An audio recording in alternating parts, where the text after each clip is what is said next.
لعلكم تعقلون۔ اور جو لوگ مسلمانوں تم میں سے فوت ہو جائیں اور بیویاں چھوڑ جائیں، وہ وصیت کر جائیں کہ ان کی بیویاں سال بھر تک فائدہ اٹھائیں، انہیں کوئی نہ نکالے، بس اگر وہ خود نکل جائیں تو تم پر اس میں کوئی گناہ نہیں، جو وہ اپنے لیے اچھائی سے کریں، اور اللہ تعالیٰ غالب اور حکیم ہے۔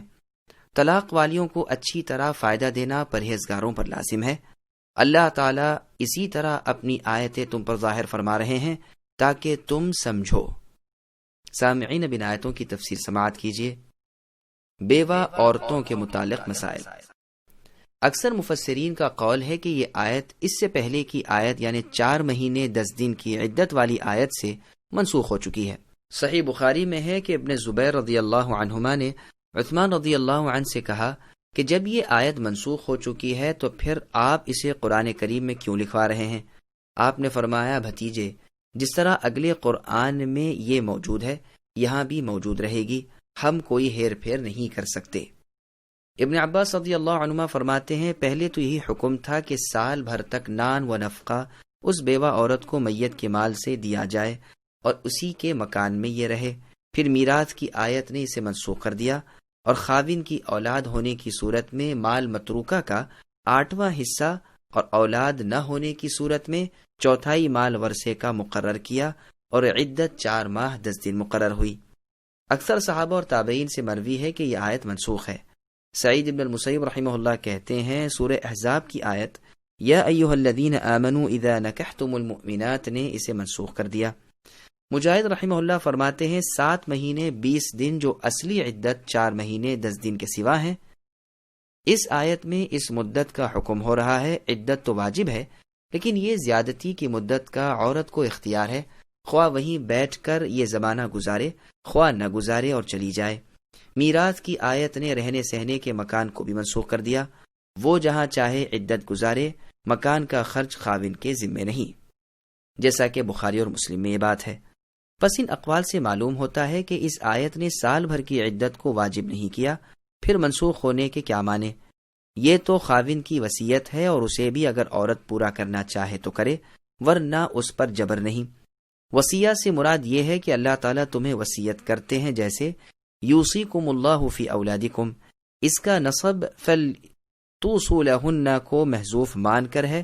وصیہ کی قرات یہی ہے، یعنی کتب علیکم وصیتاً، پس اگر عورتیں سال بھر تک اپنے فوت شدہ خاوندوں کے مکانوں میں رہیں تو انہیں نہ نکالا جائے، اور اگر وہ عدت گزارنا چاہیں تو ان پر کوئی جبر نہیں۔ امام ابن تیمیہ رحمہ اللہ بھی اس قول کو اختیار کرتے ہیں، اور بھی بہت سے لوگ اسی قول کو اختیار کرتے ہیں، جبکہ باقی جماعت اسے منسوخ بتاتی ہے۔ پس اگر ان کا ارادہ اصلی عدت کے بعد زمانے کے منسوخ ہونے کا ہے تو خیر، ورنہ اس بارے میں ائمہ کا اختلاف ہے۔ وہ کہتے ہیں خاوند کے گھر میں عدت گزارنی ضروری ہے، اور اس کی دلیل موطا امام مالک کی یہ حدیث ہے کہ ابو سعید خدری رضی اللہ عنہ کی ہمشیرہ فریعہ بنت مالک رضی اللہ عنہا رسول اللہ کے پاس آئیں اور کہا، ہمارے غلام بھاگ گئے تھے جنہیں ڈھونڈنے کے لیے میرے خاوند گئے۔ قدوم نامی علاقے میں ان غلاموں سے ملاقات ہوئی، لیکن انہوں نے میرے شوہر کو قتل کر دیا۔ ان کا کوئی مکان نہیں جس میں میں عدت گزاروں، اور نہ کچھ کھانے پینے کو ہے۔ اگر آپ اجازت دیں تو میں اپنے میکے چلی آؤں اور یہیں عدت پوری کروں۔ رسول اللہ نے فرمایا، اجازت ہے۔ میں لوٹی، ابھی تو میں حجرے میں ہی تھی کہ رسول اللہ نے مجھے بلوایا یا خود بلایا اور فرمایا، تم نے کیا کہا؟ میں نے پھر قصہ بیان کیا۔ رسول اللہ نے فرمایا، اپنے گھر میں ہی ٹھہری رہو یہاں تک کہ عدت گزر جائے۔ چنانچہ میں نے وہیں عدت کا زمانہ پورا کیا، یعنی 4 مہینے 10 دن۔ عثمان رضی اللہ نے اپنے دور خلافت میں مجھے بلوایا اور مجھ سے یہی مسئلہ پوچھا۔ میں نے اپنا یہ واقعہ رسول اکرم صلی اللہ علیہ وسلم کے فیصلے سمیت سنایا۔ عثمان رضی اللہ عنہ نے بھی اسی کی پیروی کی اور یہی فیصلہ دیا۔ اس حدیث کو امام ترمذی حسن صحیح کہتے ہیں۔ مطلقہ عورت کو متاع دینے کے بارے میں لوگ کہتے تھے کہ اگر ہم چاہیں دیں چاہیں نہ دیں۔ اس پر یہ آیت اتری۔ اسی آیت سے بعض لوگوں نے ہر طلاق والی کو کچھ نہ کچھ دینا واجب قرار دیا ہے، اور بعض دوسرے بزرگوں نے اسے ان عورتوں کے ساتھ مخصوص مانا ہے جن کا بیان پہلے گزر چکا، یعنی جن عورتوں سے صحبت نہ ہوئی ہو اور مہر بھی نہ مقرر ہوا ہو اور طلاق دے دی جائے۔ لیکن پہلی جماعت کا جواب یہ ہے کہ عام میں سے ایک خاص صورت کا ذکر کرنا اسی صورت کے ساتھ اس حکم کو مخصوص نہیں کرتا، جیسے کہ مشہور اور منصور مذہب ہے، واللہ عالم۔ پھر فرمایا کہ اللہ تعالیٰ اسی طرح اپنی حلال و حرام اور فرائض و حدود اور امر و نہی کے بارے میں واضح اور مفسر بیان کرتے ہیں تاکہ کسی قسم کا اجمال اور ابہام باقی نہ رہے کہ ضرورت کے وقت تذبذب میں نہ پڑ جاؤ، بلکہ اس قدر صاف بیان ہوتا ہے کہ ہر شخص سمجھ سکے۔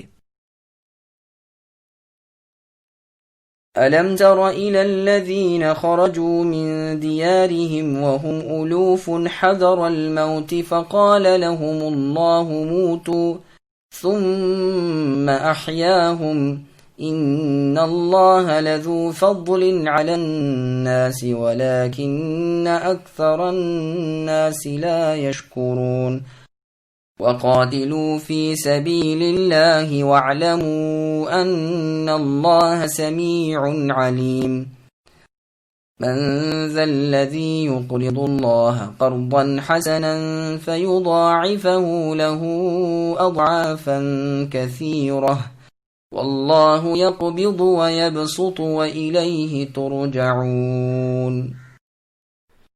کیا تم نے انہیں نہیں دیکھا جو ہزاروں کی تعداد میں تھے اور موت کے ڈر کے مارے اپنے گھروں سے نکل کھڑے ہوئے تھے؟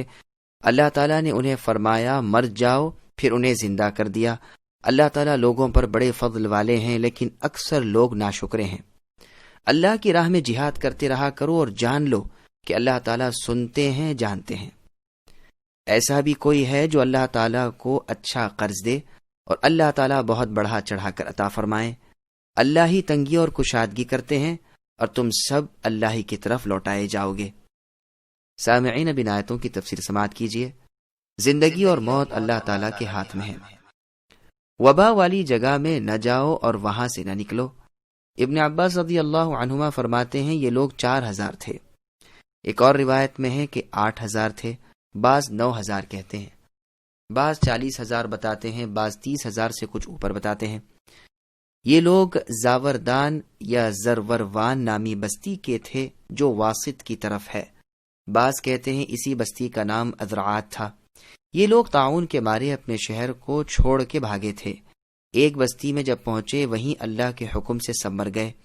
اتفاق سے ایک نبی کا وہاں سے گزر ہوا، ان کی دعا سے اللہ تعالیٰ نے انہیں پھر زندہ کر دیا۔